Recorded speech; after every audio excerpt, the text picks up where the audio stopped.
other breaking news, last night it was announced that Fred Nile is going to be handing over the reins of the CDP in New South Wales to Lyle Shelton, who's your former boss. That's pretty exciting news. Well, yeah, that is so unexpected. I mean, Lyle kept that really under wraps. So I was just talking to Lyle a couple of weeks ago and it was none the wiser that, yeah, Fred Nile, the very, very long-serving head of the Christian Democratic Party and member of the New South Wales Upper House, will be resigning this November. And Lyle Shelton will replace him. And the way that works, of course, is that if Reverend Nile resigns, then it's what they call a casual vacancy, which the party can then fill.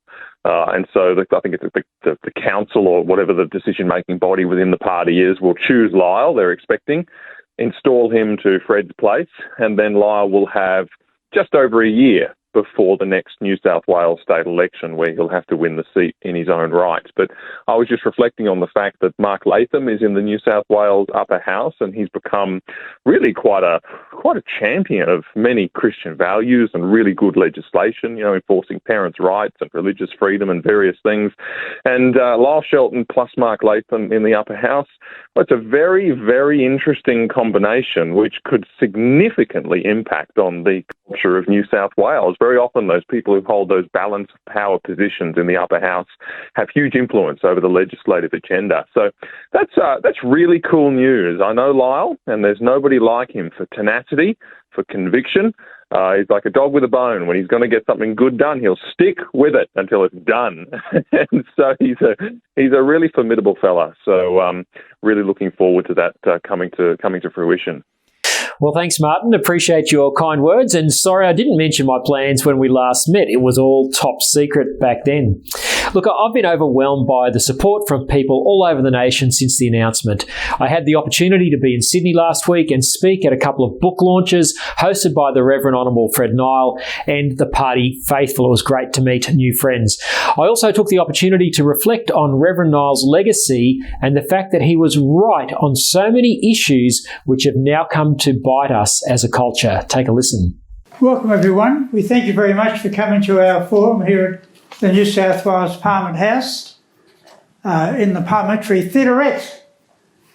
And we'll be hearing from Lyle Shelton, who's just accepted our invitation to be my successor in the Christian Democratic Party. History is going to show that Reverend Nile and the CDP were right on so many issues.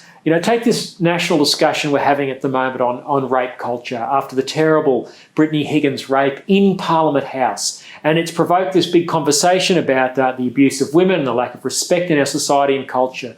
Well, guess what? 40 years ago, there was a man, a lone voice, and very few others with him saying pornography is wrong. We shouldn't objectify women. And guess what? They were called wowsers and Christian fundamentalists and whatever, and just ridiculed and pooh-hooed for it. But now, today, it's now becoming more and more unacceptable to objectify women in the way that we've seen in our culture. And that's been a positive trend, but people like Fred were saying this was wrong 40 years ago. If only we had listened, maybe Brittany Higgins would not have been raped, and so many other women who are abused as a result of our hypersexualised culture because we've walked away from God's vision for sexuality and dignity of women. I won't mention the disgraceful acts that have been revealed in the media by homosexual men in the Parliament on the desks of female members of Parliament. But as I saw this reported in the media over the last few weeks, it caused me to ask a question in my mind. If we as a society celebrate the values of sexual libertarianism publicly in the streets of Sydney with the Gay Mardi Gras each year, why would we be surprised that a group of men go and do this in private on the desks of female MPs in Parliament House? A society will reflect the cultural values that it espouses. People will act out on those things that are done and celebrated in public. And we shouldn't be surprised. And this has brought terrible shame on our nation that these despicable things have been happening in our Parliament. And it bothers me that we don't join the dots as a society. The media don't join the dots, and they look to other reasons, and it's all Scott Morrison's fault and blah, blah, blah. No, we've got a cultural problem. And people like Fred were warning about this and saying, no, we shouldn't go in this direction 40 years ago, and copped a lot of flack for it. And you, as supporters of the CDP, particularly those of you who have been around a long time, have borne that with Fred. So, Fred, you've been right, and you've stood up, and you're going to be vindicated by a society which is looking for greater meaning and purpose in what it means in our most intimate interpersonal relationships. Now, I'll be starting work in Sydney for the CDP early next month in Sydney, ahead of the transition with Reverend Lyle in November, and I'm looking forward to the challenge. Can I encourage you to join me by taking out membership of the CDP? I know that could be a big step for many of us who have not been involved in politics before, but this is not a time to be sitting on the sidelines. The radical left are on the march, and they are emboldened, and sadly it is often Christians that are in the firing line. Now, because we are a democracy, we have the privilege and the right of getting involved and pushing back on bad ideas. Political parties always require a grassroots army to help propel people into Parliament so that we can have a voice there. Can I encourage you to join the CDP and to be part of the revitalisation of this incredible movement which has done so much to be a beacon of truth over the last 40 years? You can join at cdp.org.au. Well, welcome back. During the same-sex marriage debate, the Yes campaign promised that children would not be indoctrinated into radical LGBTIQA plus gender-fluid ideology as a consequence of that change. But then this happened. How dare you sit there and try to oversee the rolling back of our rights, rolling them back by decades, trying to attack the most vulnerable people in our society, transgender young people who've already got it tough enough. You are nothing but a thug and a bigot who don't... No one has the right to teach children that chemical and surgical castration and bodily mutilation might be for them. But that's exactly what happened this week in the New South Wales Parliament with all this ruckus and fuss. Radical activists, rainbow political lobbyists yelled and disrupted a public inquiry that was underway in the Macquarie Room at the Parliament. Cries of bigot rang out, their go-to slur. The Parliament was examining One Nation leader Mark Latham's Education Legislation Amendment Parental Rights Bill. Now, this bill aims to allow parents to withdraw their children from classes pushing ideologies with which they might disagree. Now, who would argue with that? The bill also aims to outlaw teaching children that their gender is fluid. Again, a proposition most parents would breathe a sigh of relief at. The New South Wales government junked the Gender Fluid Safe Schools program years ago, but the education bureaucrats backed by rainbow activists continue to smuggle it into the classroom. Clearly, school is not the place to indoctrinate children into queer theory. School is not the place to nudge children towards chemical and surgical castration or other forms of bodily mutilation. If adults want to try and change their gender, that is their choice.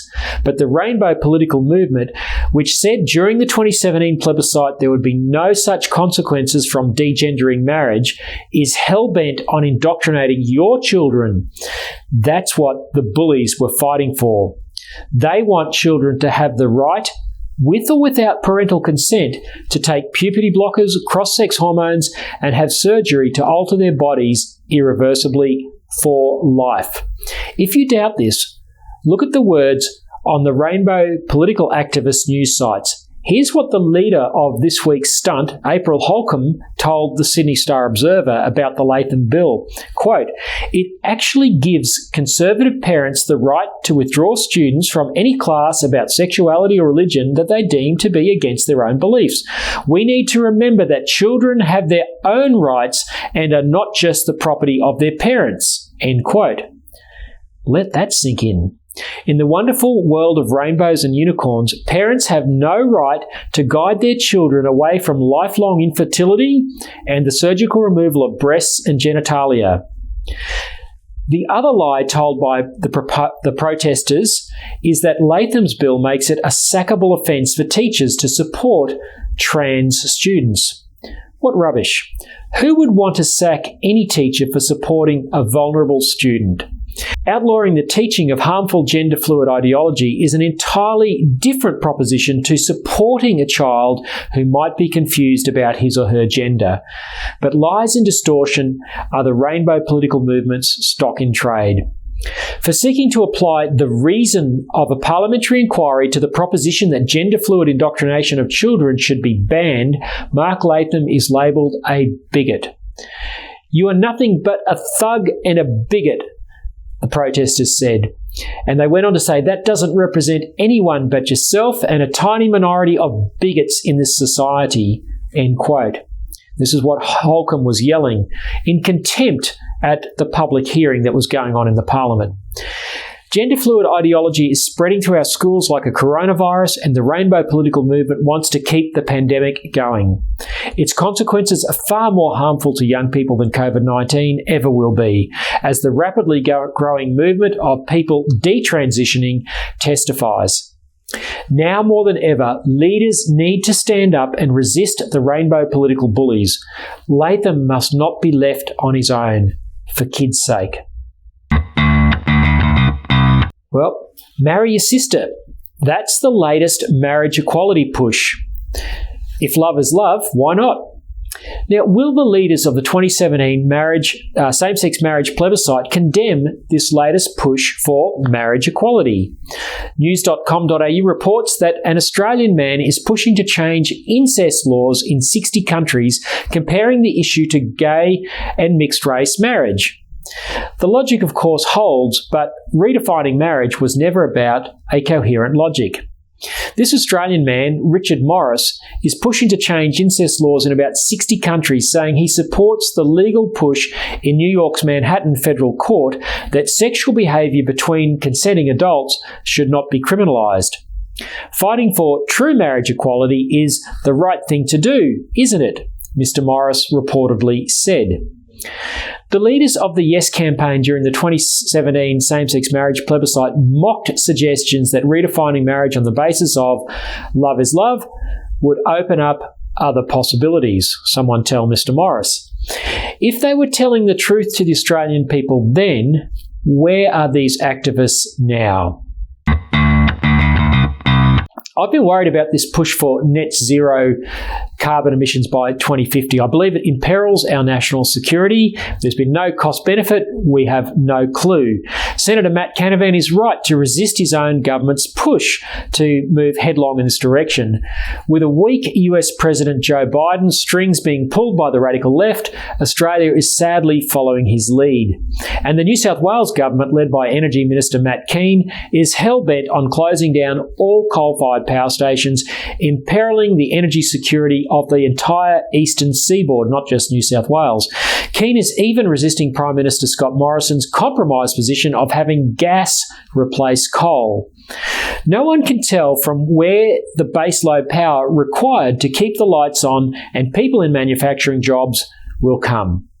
Canavan is right to point out that the obvious problems with a policy of net zero CO2 emissions is akin to having a young child on the roof, pretending to be Superman, pretending he can fly. Canavan says effectively this is like that 10-year-old kid trying to jump off. He's going to fall flat on his face. Now, this has all come ahead of a virtual summit that Scott Morrison's attending with world leaders, hosted by US President Joe Biden. Morrison's manoeuvring to net zero seems to have been timed to ensure Australia is part of the club. No cost-benefit analysis has ever been done. Ordinary people have simply worn the more than doubling of their electricity prices over the last 10 years. I know I have. I'd love to think we could cut our emissions to net zero and not lose a single job in manufacturing and mining or have a single farm go bust, Senator Canavan said on Sky News recently. But we all know that that is not realistic, he went on to say. Bravo, Matt Canavan. Meanwhile, the Chinese Communist Party continue to strengthen its economy, constructing hundreds of coal-fired power stations as we speak. No one at the Biden summit will call them out. Anyone who thinks the CCP will keep their promises to decarbonise by 2060 should take a look at their track record. Ask the Hongkonese, ask the Taiwanese. The CCP is playing us all. Net zero will not just kill jobs, it is undermining our national security. Well, that's it for the Lyle Shelton Show this week. Thanks to everyone who dropped in at Coorong West Ride last Saturday. It was great to meet so many young people who are developing an interest in the culture wars. If you'd like a copy of my book, I kid you not, Notes from 20 Years in the Trenches of the Culture Wars, go to lyleshelton.org.au. And don't forget to join the CDP at cdp.org.au.